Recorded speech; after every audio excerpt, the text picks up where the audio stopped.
Okie dokie. We're gonna get started here. Thank you so much, everyone, for hopping on to our webinar today. Today, we are going to go over the long-term performance of Armorock polymer concrete structures. So, quick overview of the slides today. So, we're going to briefly go over who is Armorock and what is polymer concrete. Next, we're going to go into project highlights. So, the three projects that we're going to highlight today are in Arizona, Minnesota, and Utah. So that's very exciting. And then we're going to move over into our exciting news that Jared and Tom will present. Lastly, we're going to move over to Q&A. So please put your questions in the Q&A chat throughout. And we will answer them throughout the presentation as well as at the end. And then we're going to wrap up with a quick 10-question quiz. So we're really excited for you guys all to be here today. And thank you for joining. Briefly here, so we have Jared Johnson, account executive in Florida, and then we have Tom LaRue. He's the National Director of Solutions Engineer presenting today. So I'm going to hand it over to them to tell us a little bit about Armorock. Thank you, Dalton. As mentioned, my name is Jared Johnston. I've been with the company now since around 2010 and been in the precast industry for a very long time and look forward to talking to you today about polymer and what we're doing in this industry. Tom, take it away. Thanks, Jared. My name's Tom LaRue. I'm leading our solutions engineering team. A little background on me: I studied civil engineering at Purdue. Was a design engineer for almost 10 years. I know we have many design engineers on this webinar today, so I've sat in those desks in those cubicles working on plans. For the last 10 or so years, I've been specifically in the stormwater and wastewater industry, managing a number of products, but excited to now be leading the solutions team. So the solutions engineering team is myself, Chris, Alec, and Drew. I'm based out of our Phoenix office. Chris is in North Texas. Alec is in Northeast Florida, and Drew is in Utah. But we're covering the entire country. We are always on the road, meeting with jurisdictions, meeting with design engineers, providing solutions to the corrosion problem that is spreading throughout our wastewater systems. It's not off-the-shelf solutions. We're working from an engineering perspective to provide a solution that lasts long-term, that's cost-effective, and resolves the problem at the core. This team's growing rapidly, just like all of Armorock's growing rapidly. So if anything you hear today is interesting to you, please reach out to me, Dalton. Check our websites for job posting. The solutions team's growing, the sales team's growing, the account management team's growing. We'd love to have you join the team and start working for Polymer. It's an exciting company. It's been around 15 years, but we have a startup culture, and it's very exciting to be a part of, and you'll see some of the reason for that excitement today as we dive into the product and the project history.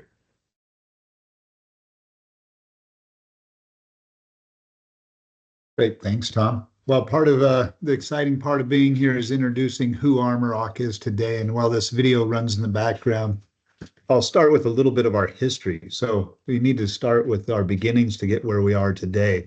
And that journey started with the man you see there in blue. His name is Vince Buscio. He's a second generation precaster from Utah. His father, Aldo Buscio, started Geneva Pipe and Precast. He really built one heck of a business, and then Vince grew that business even further. We recently lost Aldo, and the industry definitely lost a good friend, and I lost a good friend in person. But the legacy he started is what we're here for to talk about today. And in the wastewater industry, you can see that manhole and the corrosive natures of the walls was getting abused, and our products weren't holding up to what the industry was asking for. And so we had to come up with solutions. Vince quickly decided to start coating our product. So we bought a lining system and we started spray lining our products in hopes to protect it from that deterioration that you see in the background there.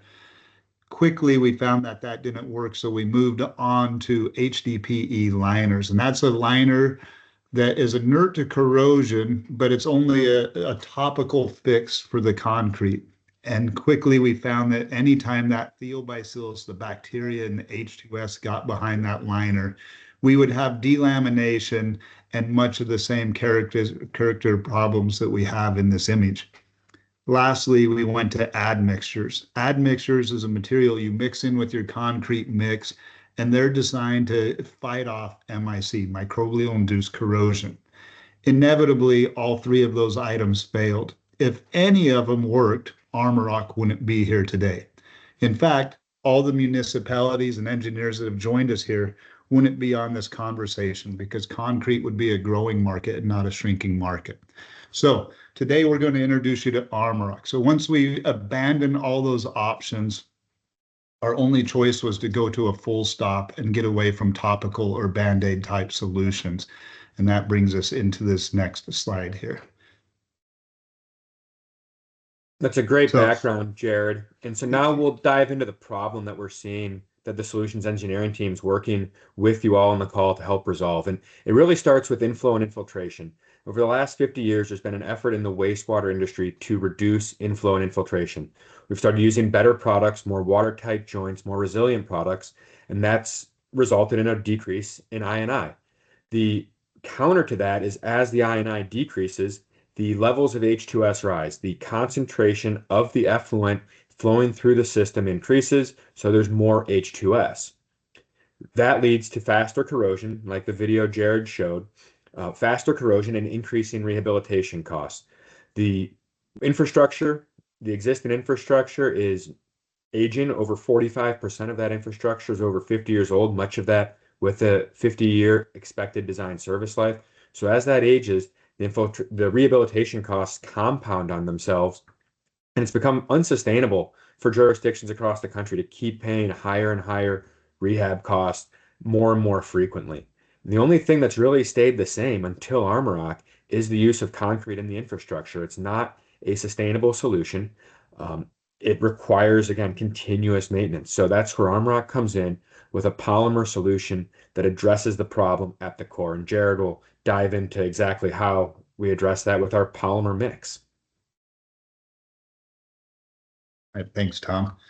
So what is polymer concrete? For those of you that have a piece of paper in front of you, a pad and pencil, you can write down the recipe. It's really not that complicated as far as a recipe. It's very hard to make, but it's something we love talking about. So first off, we're a resin-based product. Now we use resin in lieu of Portland cement. This is going to be our binder that holds everything together, glue for lack of a better term. And then we're going to use a sand. We use a silica sand, that's inert to corrosion. And then we use an aggregate source. We typically use two types of aggregate, a granite or a quartz. Both are inert to corrosion. And then we finish it off with an ACI 440 rated FRP rebar. That's the integral part of making a 100% corrosion-proof product. When you put all of those products together, you have what is now called polymer concrete. This is 3 to 4 times stronger in compression than concrete, depending on our mix designs, and upwards of 6 to 8 times stronger on our fluxural designs compared to concrete, again, depending on our mix design. So it's exceptionally strong, but the science clearly shows that it solves the corrosion problem. No level of H2S in the sewer system has ever shown corrosion on our product, nor the low levels of pH we're seeing in our system. So welcome to polymer concrete. Now let's get into some fun items here. Jared, before we move on, there was a question asking about the comparison between the FRP rebar and traditional steel rebar. Can you dive into that a little bit? Yeah, interesting. So when we first started, Geneva pipe and polymer is what started Armorock today. And we actually used steel in it. Being that we were a precaster, we understood the steel reinforcement.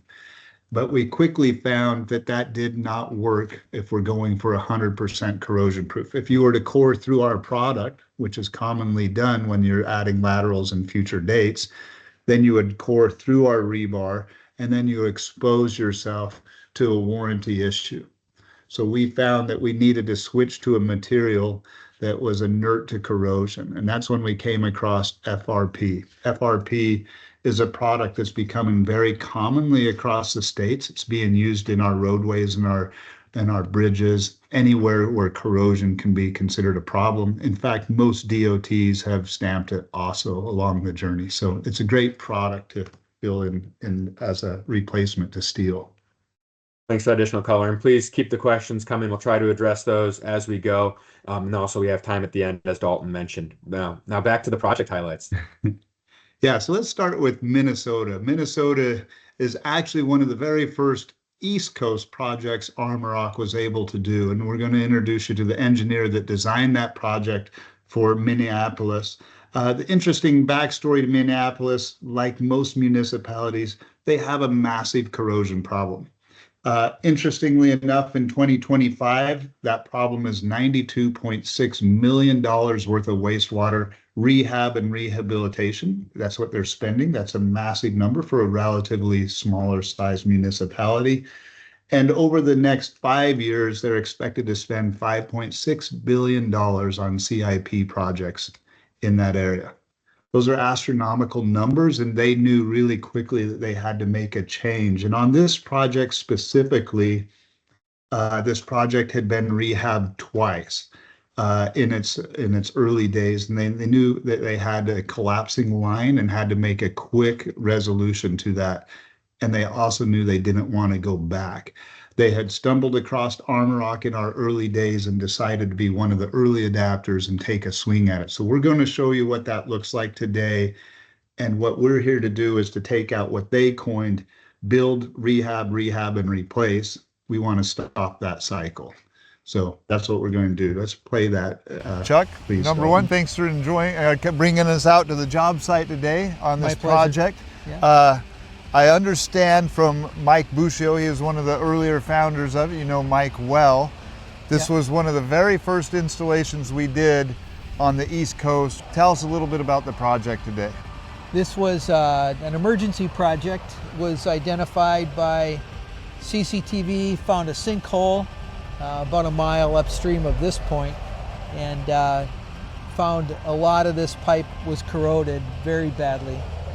So we removed the reinforced concrete pipe where it was the worst, and the manholes, which were badly corroded. We replaced them with FRP pipe and with Armorock manholes. This is an older project. This is over 10 plus years old now.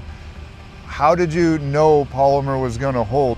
When we were looking for manhole structures, we compared fiberglass to polymer concrete. We knew that they were corrosion resistant. The polymer concrete, now Armorock, was they could produce them Jared faster. and Tom, I'm hearing that some feedback that people aren't able to hear the video. Jared, do you want to just speak to this? Option available. Have you had opportunities since this project go to ahead design and run it, but turn polymer down structures the in volume. high corrosive, So as we're going through here, I'm gonna can you mute the noise on that, Dalton? I'll go ahead and speak through it. So what we're seeing on this video as we're going through this, Chuck is highlighting what the problem was. He talks about how they had rehabbed the system multiple times and what their concerns were. This is a gravity line coming off the top of a golf course. And because of the speed in which the product was running down this, there was high levels of agitation that created very high levels of H2S. So we're reviewing the product here. He mentioned that he worked with Hobos. Hobos makes fiberglass pipe, a very good product, and it's designed to fight corrosion and has minimal to no I&I leakage. So he was looking for something that would match well with that. In this scenario, we actually built a manhole with Hobos connectors, according to Chuck, that he and Mike Buscio had designed on this. So the Hobos would home directly into our pipe. That's what you see in the bottom of that video there. That's the Hobos pipe that will attach to our product, eliminating a need for a boot in this scenario, and no I&I was able to come through that joint. On this video, you see some black material on the polymer walls. Our polymer is a greenish brown in nature, and what you see there is actual moss growing on there. So the areas where we were able to wipe it off, it had that nice greenish brown look underneath there. It was crystal clear. And then Chuck went on to mention that that product was as smooth as the day it went in, where he personally had seen the concrete fail time and time again. This was a quick solution to that. I do also should mention on there, I did mention the creative design as far as matching up with Hobos. That's a critical part that Armorock has the ability to do. anytime you have a unique design, we're going to match your design. Most precasters like to tell you what they can make. We like to have you tell us what you need, and then we're going to find a way to fill that need. And that's what we did in this scenario, and we're able to help on his journey. Chuck also shared with us that during this journey, he has used our rehab structures and structures in other places. And the question was asked if he had ever seen any corrosion on any of our products or had to call on our warranty. And the answer is no. Our product will never corrode in any H2S systems that we see in the municipalities as of today. And they held up to what his needs were in that area.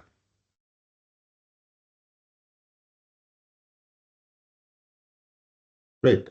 We'll go straight into North Davis. Let me give you a couple highlights on North Davis. As some of you know, Geneva Pipe started in Utah. I grew up in Utah, and I actually lived in North Davis. So it's fun to see a sewer district move towards sustainability that I'm personally familiar with. In part of North Davis's journey to go to sustainability, they've gone as far as 60% of their municipalities' systems run off of solar power. That's impressive. That's part of their green initiative. Another large part of their green initiatives was stopping I&I. The cost of water getting into their system was off the charts. It was becoming an uncontrollable task for them to clean fresh water. And those of you that know Utah, it's a high drought area, so they need their water. Their water is very precious to them. And lastly, North Davis was built on a receding lake. The Great Salt Lake has been disappearing for hundreds of thousands of years. And even over the last 40 years, it's gone down so far. They're now building houses where when I was a child, there was water there. So the I&I is there under the ground. The moisture in the soil is trapped and it's huge pressure. So they were looking for solutions for corrosion and specifically I&I. Dalton, let's go ahead and run that video and see where we end up with. Hey everybody, Drew Tanner here with Armorock. We're today with our great friends at North Davis Sewer District. I've got Tyler Barfus. Tyler, thanks so much for taking the time to meet with us. So I'm Tyler Barfus. I'm worked here at North Davis Sewer for 15 years. I've been an operator, now in collections, and now the operations manager for both. We cover about 248,000 residents, 110 miles of pipe ranging from 8-inch to 84-inch. So as you've worked here for all this time, what's been your experience with seeing the corrosion, kind of those issues? Can you speak a little to what problems you've seen and what you were using to kind of rehab and maintain those? So the initial start was we had a lot of I&I and pipes getting corroded from H2S. We started with CIPP liners or felt liners. The next logical thing that H2S attacked was the manholes. So then we started with coatings where we could, but coatings are only as good as the prep work. So some of them started to fail, some of them are still good, but then as we continued lining, the degradation of the manholes got so much that there wasn't any material left to hold.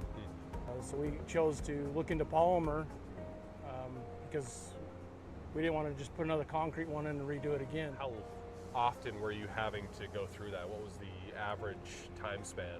We've continued to line since 2013, so it just gets more and more progressive. And so then as we do upsizing projects, we do Hobos pipe because it's fiberglass pipe and Armorock manholes, so we try and make our system bulletproof for the H2S. And as we do that, you continually get the older system, or the stuff we haven't got to quite yet, is deteriorating pretty rapidly. What was your initial feelings and thoughts, and how did it start performing? From our standpoint and the taxpayer standpoint, doing it right the first time, we don't have to come back, right? So initially it was a process to figure out the bypass and timing and getting it in and getting the bypass torn down. But now we've got it down to a science. Most of our contractors can do it in a day. They have everything prepped, ready to go, turn the bypass on, cut the section out, drop it in, a couple fern coats, and away you go. Away we go. And have you had any issues since installing polymer concrete in your system to speak of since that time? Nothing from a polymer standpoint. If there's deflection issue or anything else, it's very easy to grind it, fill it back in. The nice thing about them is that when you core, it's polymer all the way through. So some other manufacturers have things that are a coating on the inside, but as soon as you have a new lateral surface come into the manhole, you've got to coat that. So now you've got exposed concrete and you've got a coating. Eventually the coating will fail. The fact that we can core it, the rebar, everything that's inside of an Armor Rock polymer manhole is corrosion proof. It's pretty easy. Well, we appreciate you taking the time today to be with us and tell us a little bit about what you're going on, and what you have going on, and yeah, thanks again. Thanks for running that, Dalton. There's a couple interesting things that came up while he was in there. Number one, we talked about them early on identifying that they wanted to go to a bulletproof system, which he mentioned in there. And their specifications built in 2017 gave them that capabilities. They went to all materials on the underground. 100% of those materials are now inert to corrosion. That's all the piping for the lateral lines, and all of the manholes, wet wells, etc., have gone to polymer, eliminating I&I from their system. Their numbers have shown that that's gone down dramatically. Well worth reaching out to North Davis. They're very highly educated on what they're achieving there. And their H2S numbers have still risen, but they now have products that are inert to them. So they've been able to curve the future maintenance costs in their systems, which is fantastic. He also mentioned grinding or coring. So what he meant there, grinding, let's say a pipe comes in and slightly off degrees, maybe 3 degrees off. The boot has the abilities to reflect that deflection, and our inverts are perfectly designed to match up to that pipe.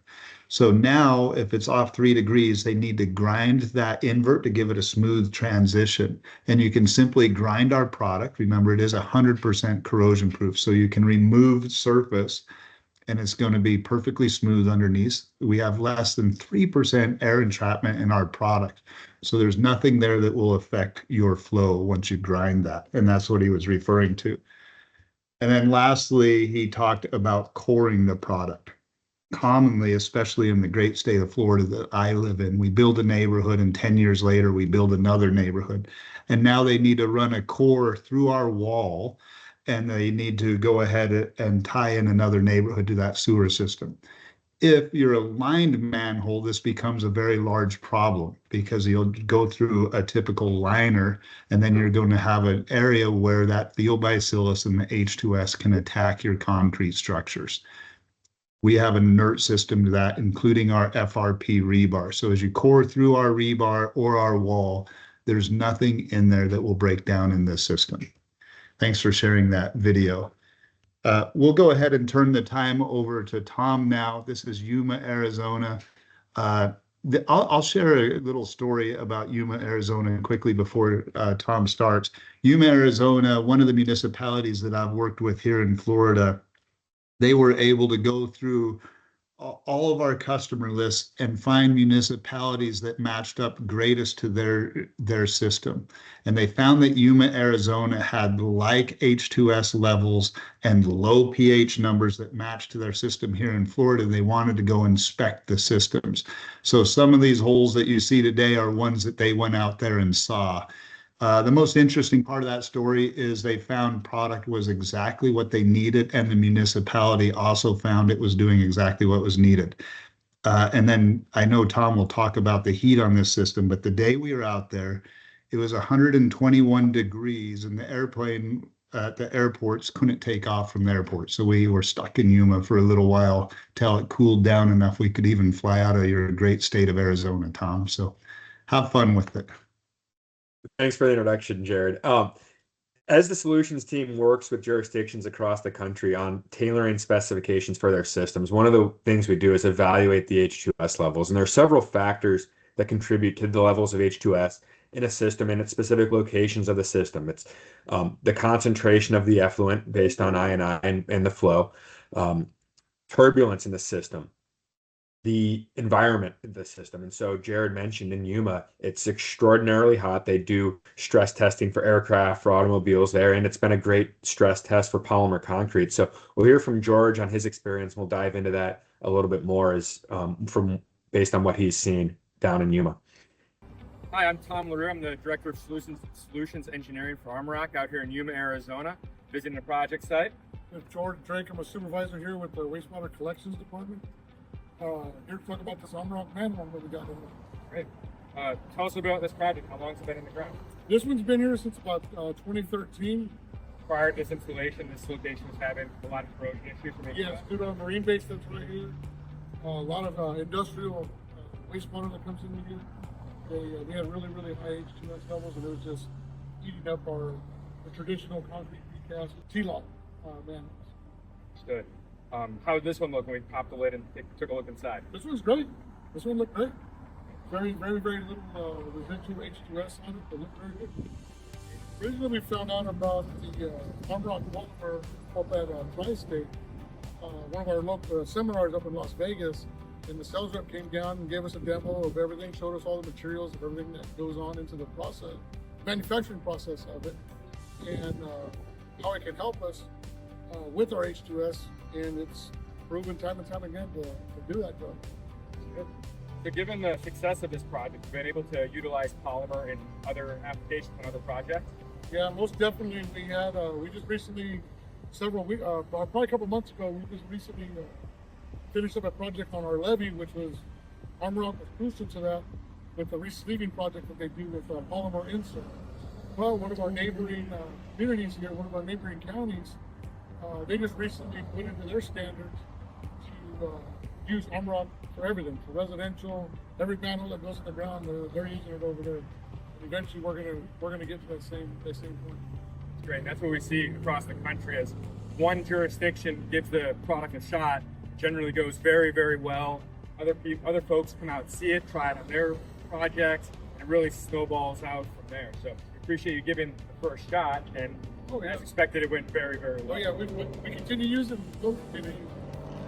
So this project's been in the ground over 10 years. Have you had to call us about the 50-year corrosion-proof warranty? No, we have not. I've not had to use that. We don't expect you will over the next 40 years or even longer. Not in my time with this. Well, I really appreciate the time. Thanks for popping the lid and showing us around. Yeah. Look forward to working with you on future projects. Oh, most definitely, most definitely. Thank you guys for bringing this to Yuma and the community. Makes it better, more efficient, cheaper in the long run on the residents of Yuma. And that's the goal: sustainable infrastructure. Make one installation, last a lifetime, never have to worry about it again. Yep. Thank you. So George hit on a couple points that I want to dive into. He mentioned the industrial waste coming from the military base. Most of our conversation today has been focused on H2S corrosion. That's the most common corrosion that we see in the wastewater systems. But Armorock and polymer concrete are completely inert to all acid corrosion. Any acid that may end up in the system, industrial waste, chemical, we're working with pharmaceuticals, anything that might end up in there, we are completely inert, and then even bases we can evaluate to make sure we can stand by our 50-year warranty on those. So the harsher the environment, the better the application for polymer. He also mentioned re-sleeving. We can do rehabilitations, re-sleeving. We have inserts for 48 and 60-inch manholes that are 41 and 53-inch ID respectively with a 2-inch wall. So you lose 7 inches of ID, but those inserts are ready to go off the shelf and provide a structural solution. So if a particular structure has been rehabbed a couple of times, you're experiencing a lot of loss of section in your wall, no longer have your HS20 HL93 loading, that's where these Armorock structural inserts can be a great option for your rehab projects. He also mentioned the neighboring county that's going Armorock everything. Again, Yuma is a very harsh environment due to the high heat, and that county in particular had a manhole that they called the golden manhole. It had been replaced 4 times in 5 years. There was a lateral coming in and an elevated lateral coming in with such pressure it was splashing off the wall of the structure, creating a tremendous amount of agitation, incredibly high H2S levels. They used polymer in that application, a great test of the durability and the corrosion proof of the product. and they've never looked back. They've now, as George said, specified Polymer in all applications throughout the county. The solutions team will be working with folks. It's not a one size fits all. That county happened to have very high levels. We normally see kind of a phased approach, with counties starting with the most corrosive environments, demonstrating the success of Polymer, and then expanding out in the system. Our goal is to provide the most cost-effective solution based on the H2S levels at specific locations throughout the system. Tom, Now, can I interrupt really quickly? We've had a couple questions come in. Actually, we've got a handful of them, so please feel free to ask questions as we come in. If we don't ask them right now, we will answer them towards the end of this. And if by chance we run out of time, then the sales people in those locations will answer them later on. But one of the comments was what George had to say. And the question is, I'm paraphrasing here. He says it was cheaper on the community to go with Polymer, but the question came in the form of he's seen our pricing, and our pricing is typically higher than raw concrete numbers up front. Can you explain what George meant by it being cheaper on the community? Yeah, that's an excellent question. That's a question we get regularly because polymer concrete is a more expensive solution, particularly compared to unprotected precast. So what George is saying is he's factoring in the maintenance and rehabilitation costs that he had firsthand experience with, and how Polymer solved that problem. They no longer had to repair, they no longer had to replace, no longer had to do the routine maintenance, because Polymer was the right product for that environment. We have a tool on our website, a life cycle cost analysis tool that you can use. Plug in what you actually are seeing for the cost of our structures versus the cost of other structures. Plug in your maintenance and rehabilitation cost, and you'll see that over time, Polymer becomes the most cost-effective solution. Normally, it's after one rehab, one relining, where it starts to pencil out. And we're seeing, particularly in those harsh environments, those phase one applications of Polymer, the rehab cycle was 5, 10, maybe 15 years. We're talking about a 50-year corrosion-proof warranty. You're going to pass that 4 or 5 times, and that's just our corrosion-proof warranty. That's not even our full life cycle. So it very quickly becomes cost effective to the jurisdictions, to their ratepayers, to their taxpayers, to use a more sustainable, longer lasting solution. It's just an investment in the infrastructure to pay a little bit more upfront to have something that's going to be maintenance free and last a long time and survive the harsh environments that exist in the wastewater system. While we're here, we talked about corrosion. Interestingly enough, in Yuma, I've always jokingly said they have the trifecta of shitstorms. Excuse my French there, but they have very flat lines and they have very hot temperatures. The hot temperatures is releasing H2S at record levels. Those flat lines means the product's sitting there for a very long time. And then they have agitation due to lift stations pumping it back up and then slowly letting it downhill again. That's the trifecta of shitstorms. And that system is breaking down on record rates. Same here in Florida and others. The reason I bring that up is George asked the question, and Tom, you and I can answer this, and I'll just read it directly. Let's see here. Let me click on this. Has this been used in siphon structures and where force mains tie into the gravity lines downstream of force mains? If so, has it helped over time, and do you have any photos? I'll take a stab at this one. Yes, we have plenty of photos. We'll follow up with you personally and send you some if anyone else wants photos. More importantly, we'll put you in touch with the municipalities that have designed those siphon structures, so that you personally can hear from them how it fit the bill for what they need. And then we have one more that falls into that category, and I'll send this one over your way, Tom. This is from Roger. It says, I'm a consulting engineer, and some of our clients have combined sewer systems with inclusions of acid mine drainage, AMD, entering combined sewers. Does polymer concrete hold up well against AMD? Yes, we perform very well against all acids. The lower the pH, the more susceptible other solutions are to corrosion, but that's where polymer thrives. If there are very specific or unique chemicals, we can evaluate that internally and with our resin suppliers to make sure we're providing a product with a warranty that we can stand by. But acids, pHs of 1, 2, anything in that area, we're going to perform very, very well. That's a good question. Those unique applications are always those exciting. those are both unique and very fun to talk about. One of the interesting things about polymer, the resin that we use is a polyester resin. We have the abilities to also change our resin source. So polyester resin will hit all the needs we found in the wastewater industry. But when we move to the other industries, like into the mining fields and titanium plants, and industrial, the Dow chemicals of the world, we're commonly being asked about chemicals that we typically don't see in the wastewater industry. And we can switch to different blends to also fit into those needs where higher temperatures, higher levels of acid. So consultants, be creative, throw it at us. You aren't going to ask a question we haven't heard before. We'll get our team together, our solutions team, Tom's team, and get you taken care of on your needs. Keep the questions coming in, and Tom, take it over again.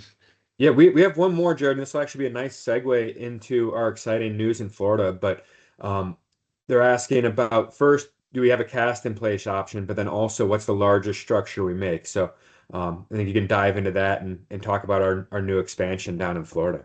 Perfect. You want to switch slides here? So yeah, thank you for that question. That is an exciting one. Currently, there is not a cast in place, but if I was to start a rumor, that's coming sooner than later, and I'll just smile and grin, but it's not here yet. But who knows? You might see one soon. But let's talk about our Florida expansion and what our capabilities are to answer your question. Our Florida expansion, Florida market started just about 8 years ago. When we came to Florida, there were 0 manholes in the ground. And this year, we're just knocking on the door of installing over 1,000 this year. So there's been a huge growth and need for polymer to fight that solution for these systems that are degrading quickly under our feet. This building is a part of that. It gives us the capabilities. In our old building that's been there 3 years, gives us the capabilities to do 48s, 60s, 72s, 84s, and 96-inch manholes and lift stations. Now our new building will give us the ability to do 96s, 120s, 144s, and the largest to date is a 192. That's a 16-foot diameter. Those are used for triplexes, lift stations of all sorts, different types of manholes, especially in Texas where everything's bigger. Those will be used for manholes. We can accommodate all your needs in this new building that will be opened in November.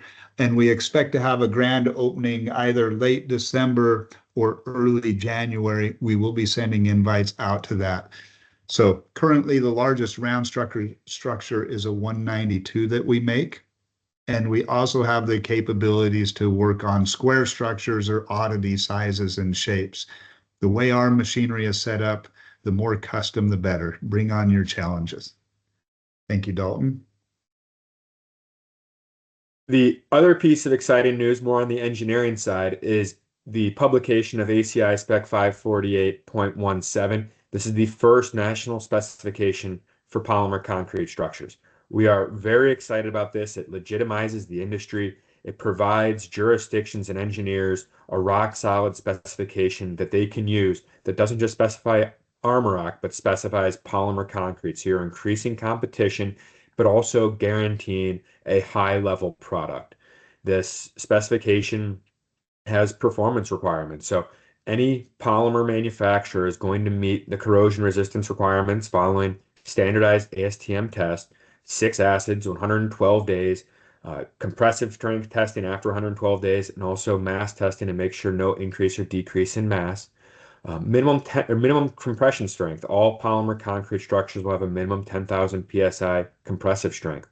There's also standards for tensile strength, heat resistance, on the manufacturing, workmanship, and quality standards, making sure the tolerances are dialed in, making sure the manufacturing facilities, regardless of if they're Armorock or one of our competitors, are providing you, the customer, with a high quality product so you can specify it in a uniform way that increases competition and guarantees the level of performance you expect from the polymer industry. So we're very excited about this. This is going to be the main tool in the solutions team tool belt as we come to your areas, as we meet with jurisdictions. This is going to be the baseline for how to spec polymer concrete and again, increase competition and get a high level, high quality product. Tom, we had a question come in specifically toward that page. Let's go back to that page really quick, to the ACI page, Dalton. And the question wanted to know, one, did Armor Rock write that specification? Can you clarify how we came about an ACI specification? That's a wise question because a lot of times the manufacturers do write the specs, but in this instance, it was a totally collaborative effort with Armrock and the rest of the polymer concrete manufacturing industry. There are some items in here that we would have, done a little bit differently. There's the requirement for rebar allows steel or FRP rebar. Obviously, Jared said we use FRP. Some of our competitors use steel. That's their choice. The ACI spec allows for either.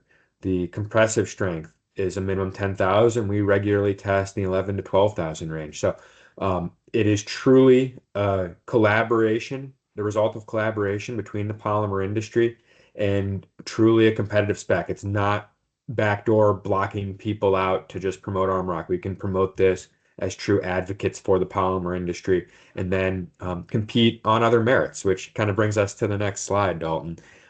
And what we're doing to compete is making incredible investments in our sales, engineering, account management teams.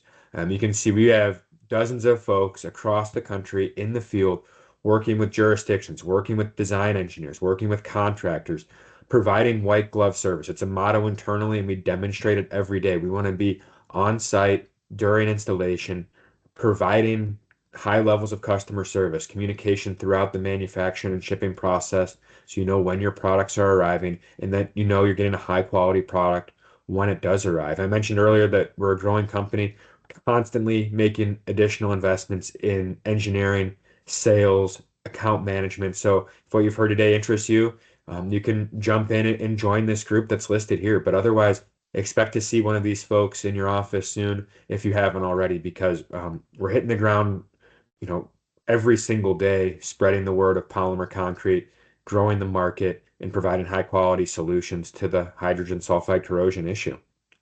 Tom, we had one other question that came in that was kind of goes along with the ACI specification.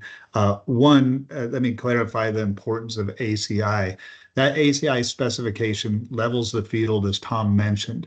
A lot of municipalities, especially in the early days when Armorock was really one of the starters of this industry, we would run into municipalities that had a very difficult time going sole source polymer. This is not a sole source specification. It opens up the field.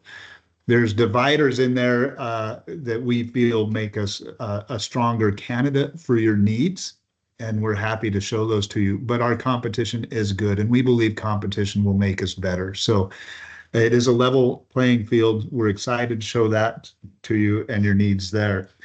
But the question was more along specifications. And I'll summarize this. One, it wants to know if all specifications are created equal around these municipalities. Is there one glove that fits all? I know here in Florida, we used a phased approach on most of the municipalities that have written these. Were in phase one. Can you kind of explain what these look like? You're the specialist in that category, Tom, and show what those would look like in other municipalities. Yeah, Jared, thanks for bringing that one up. That's a great question that was asked. And the solutions team is designed to provide engineering solutions, and that's not a one size fits all, use polymer everywhere because we work for Armorock solution.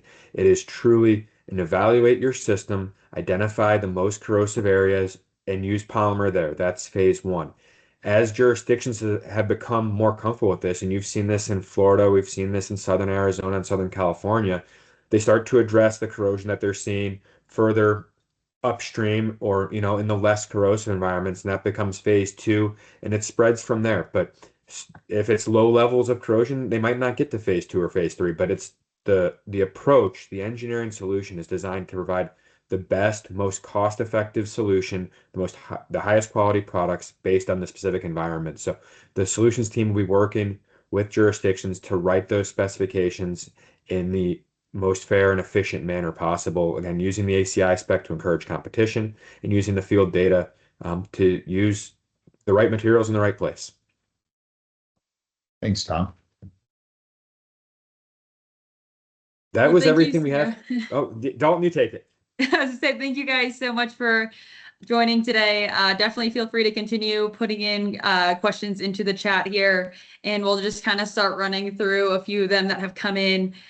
So the first question here is, does coring into the product void the warranty?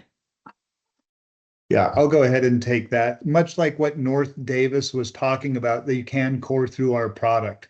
When you core through our product, again, there's nothing in there that will be affected by corrosion on the Armorock polymer concrete. So feel free to core through it. If you're going with an oversized hole or something that's abnormal, feel free to reach out to our engineering team and we'll tell you if you have any concerns there. But for typical laterals, core right through it.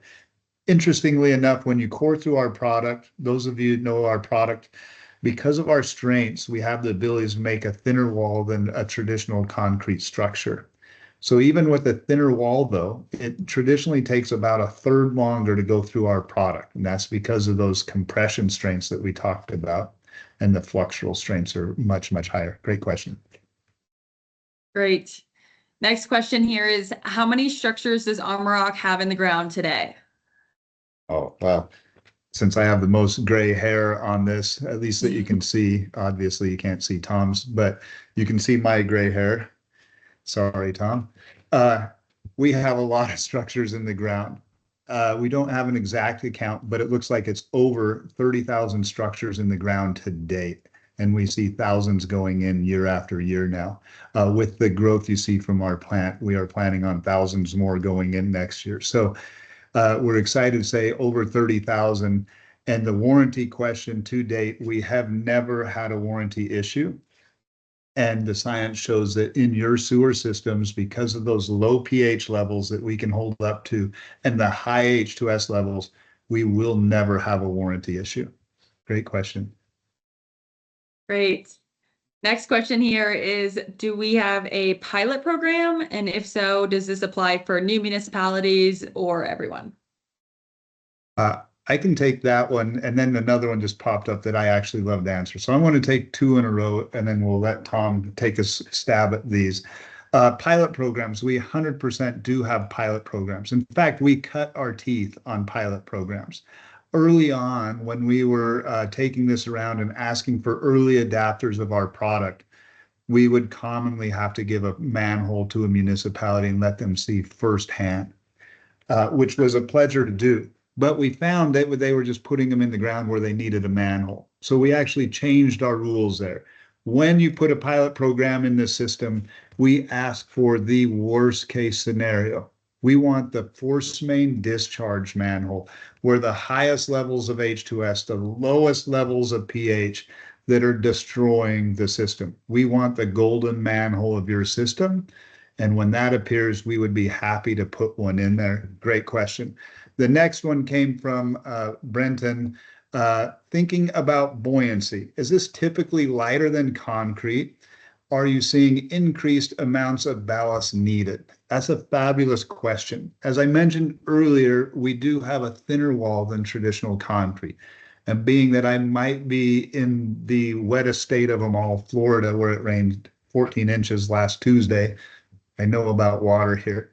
Yes, you do add buoyancy collars to our product, which is fantastic. They're monolithically cast into our product, and we assume a 1.5 safety factor, and that is stamped in the submittal process. So our anti-flotation collars can go out in width or in depth to accommodate your needs. So we'll base those off of your geotech reports and include it in our submittals. And along that same line, we also put structural submittal stamps in there also. So your products are being stamped on both ends.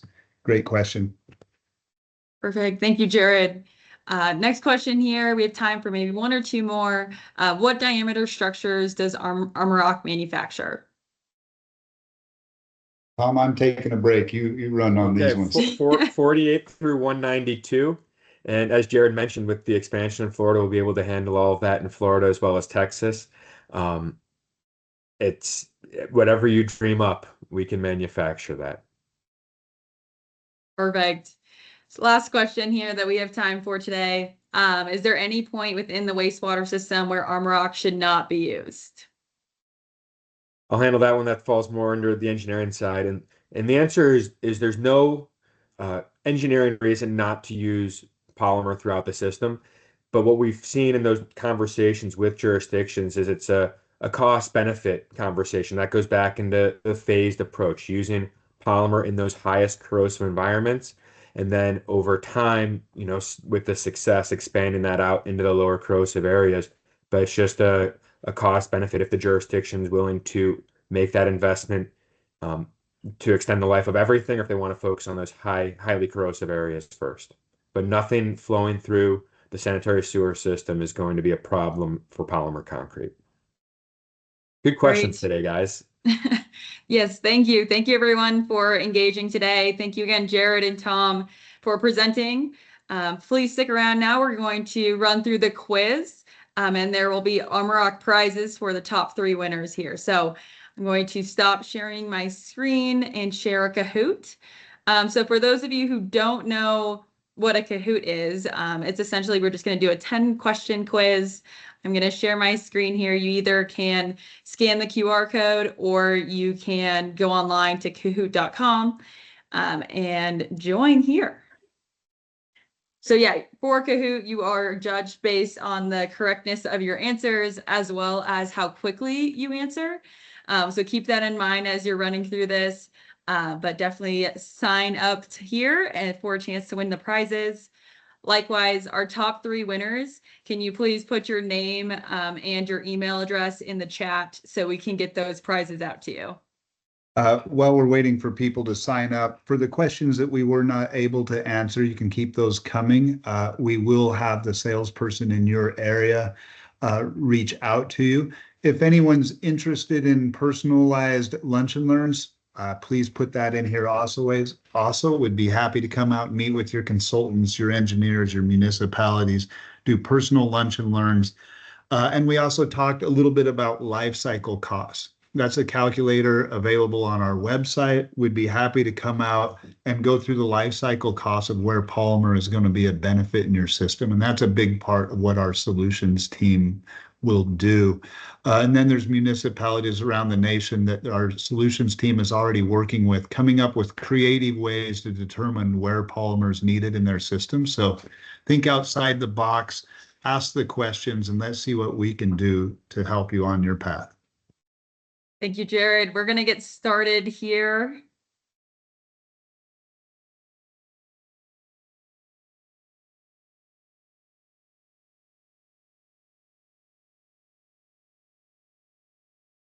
So question 1, what are the 4 main ingredients in Armor Rock polymer concrete?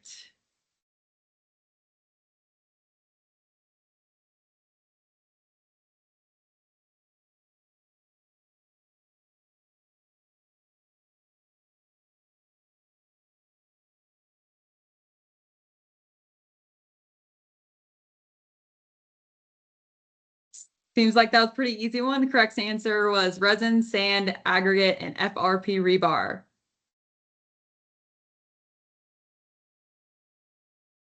Question 2, what problem does Armor Rock solve? We have H2S corrosion, structural integrity, reduced maintenance costs, or all of the above.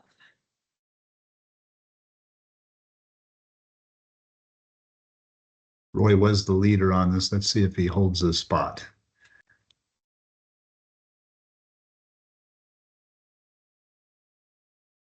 All of the above was correct. Let's see. Roy dropped to second place. No, he's off the list now. Roy, what happened? Got Mark G up here. All right, Mark, see if you can keep it together. Pressure's Question on. 3. What is the name of the new Armor Rock team that is working directly with jurisdictions across the nation? Here's a beautiful photo of them.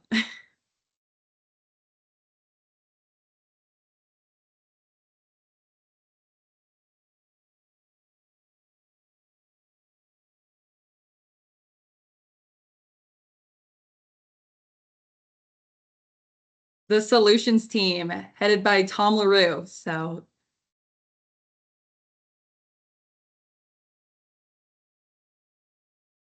Mark is keeping his lead. Somebody's got to put some pressure on him. question 4, what diameters is Armorock able to produce? 24 to 96, 36 to 144, 60 to 120, or 48 to 192.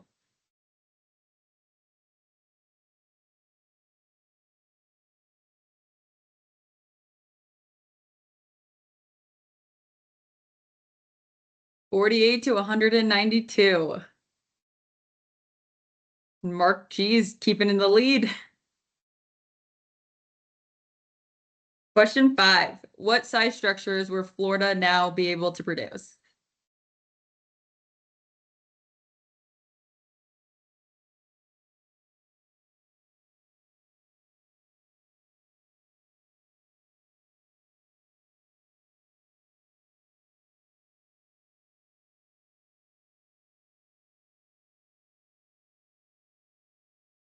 $192.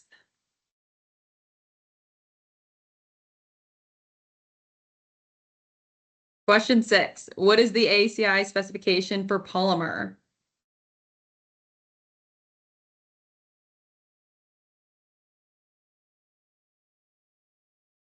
While we're waiting for those answers, we will be sending out invites here, as mentioned earlier, in the next 30 to 40 days, probably for our grand opening of that Florida plant. We'll be doing a barbecue. We're going to have some vendors there, so you're going to be able to see our entire operation, how our machines work.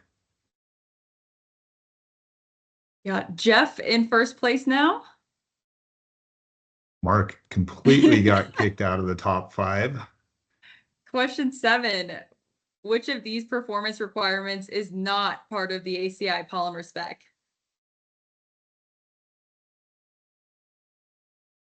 Joint standards, tensile strength, corrosion resistance, or compressive strength. While we're going through this one, that ACI spec is so important for municipalities to be able to understand where our strengths come from and make sure we're all working towards the same objective, which is just fantastic. It's essentially an ASTM standard for polymer, which gives you the capabilities to stamp the product and know you can trust what you've been stamping. Yep, and go to the ACI website directly to get a copy of that for you and your guys' teams.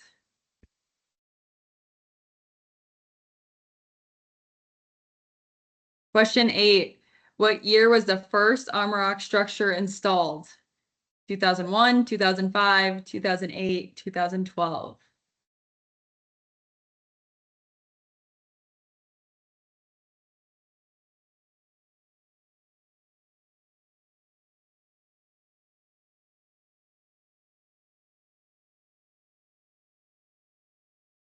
$2008.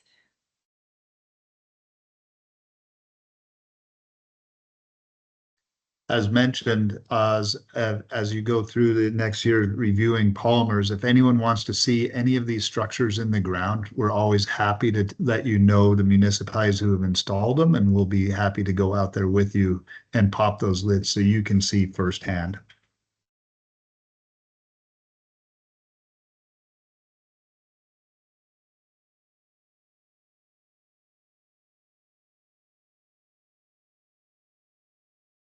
Zero. Armorock has never had to warranty any of our products.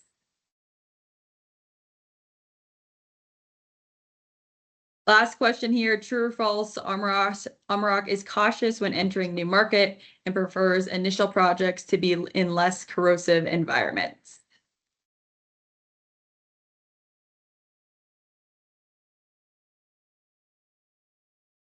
Much like the golden manhole, you see the lateral coming through the wall of that structure, and you can see the amount of agitation it's creating in that H2S. That's where the H2S is really coming from, is that agitation there. Now our top 3 winners, we have Jason. I'm gonna butcher that one. and our number 1 winner is Jeff. Thank you so much, everyone, for playing. top 3 winners, please put your names and email addresses in the chat so we can get those prizes out to you.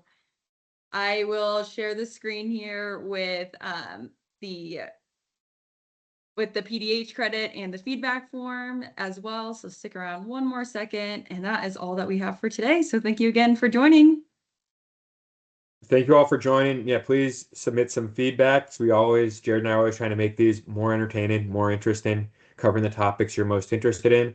And PDH credit, get a little credit for your time that you spent with us.